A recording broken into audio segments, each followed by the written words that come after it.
निआरे पोड़ी होई वृद्ध मृत्यु। केन्दुझर सदर ब्लॉक अंतर्गत गोवर्धन ग्राम पंचायत सेंटकाप ग्रामर डंबरुधर घणांक गुरुवार दिन 12टा समय निआरे पोड़ी होई मृत्युवरण हो जाइछि।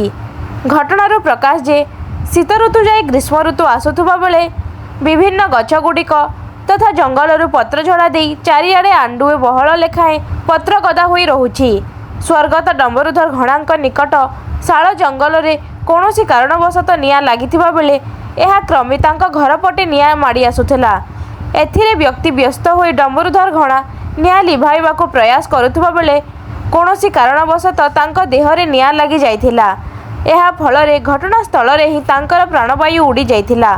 से जणे परोपकारी समाजसेवी व्यक्तिर अधिकारी थिबा बेले तांकर अकाल मृत्यु रे स्थानीय अंचल रे शोकर छाया खेली जाइछि। तांकर अकाल तांको घर एक गरीब असहाय परिवार होइथिबारु सरकारक तरफरु उपयुक्त क्षतिपूरण प्रदान करबाकू साधारण रे दाबी होइछि। केन्दुझरु जिला प्रतिनिधि सुढल कुमार सेठीଙ୍କ रिपोर्ट अनुध्यान टीवी।